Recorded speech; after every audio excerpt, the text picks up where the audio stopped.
Okay, this video is on 4.3, proving triangles are congruent by side, side, side. So this topic is all about making a shortcut so that you don't have to know that all sides and all angles are congruent from our previous sections. Without this shortcut, you would have to know that all corresponding sides are congruent and all corresponding angles are congruent. Again, this is a shortcut. So the side, side, side congruence postulate, or shortcut, we can call it SSS. If three sides of one triangle are congruent to three sides of another triangle, then we know that the triangles are congruent. So let's look at some examples. The first says, is the congruence statement true? So remember, this is a congruence statement.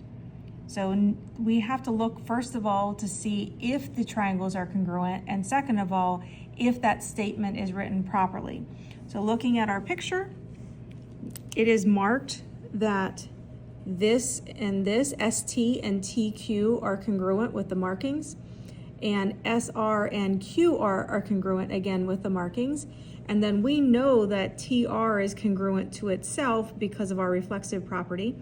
So knowing that TR is part of both of those triangles and we have two other sets congruent, we can say yes, they are congruent. However, if you look at how it's written, it is not written properly. The way this is written, that means that RS and QT have to be congruent. RS and QT, those are not the sides that are marked properly. So SR and QT are not congruent. SR and QR are congruent. This also says ST and TR are congruent. ST is here, QR is here. Those are not marked as congruent. What we can do is rewrite this in the appropriate way. So we can say RST, and if you follow the pattern, R going down the two markings and then the one marking. So RST and then RQT, following that same pattern, going down the two marking and then the one marking. So this is an appropriate congruent statement because everything lines up. RS and RQ are congruent. ST and QT are congruent, and then TR and TR are congruent. Another similar example, determine if triangle ABC is congruent to triangle DEF. What I notice is that AB is marked as 7 and DE is also marked at 7, so we have one side congruent. DF is 5, AC is 5, so we have another side that is congruent. But we need to look to see if BC and FE are congruent.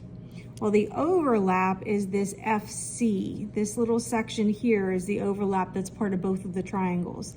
So if I have 2 plus that segment and 1 plus that segment, is those two sides going to be the same length? Are those two sides going to be the same?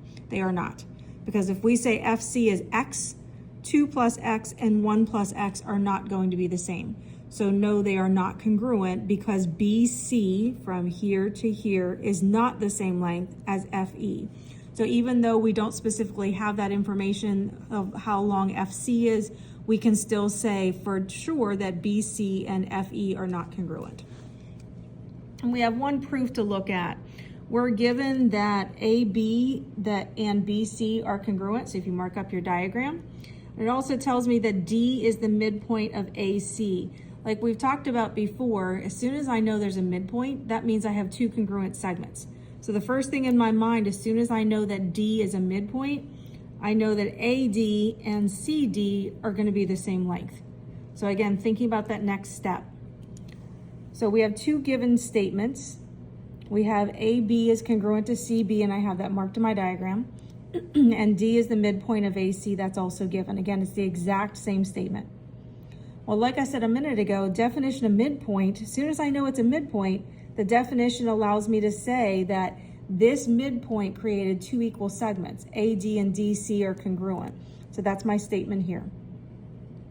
So now that I know that these two are congruent, in order to use my side, side, side, which is what we're learning today, I also need to define that DB is congruent to itself because it's part of both of those triangles. So I stated that using the reflexive property. And now that I have three statements This is one side of the triangle, AB and CB.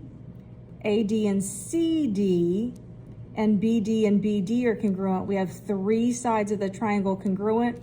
I'm allowed to use side, side, side, and I'm copying this exact proof statement here to say that triangle ABD is congruent to triangle CBD.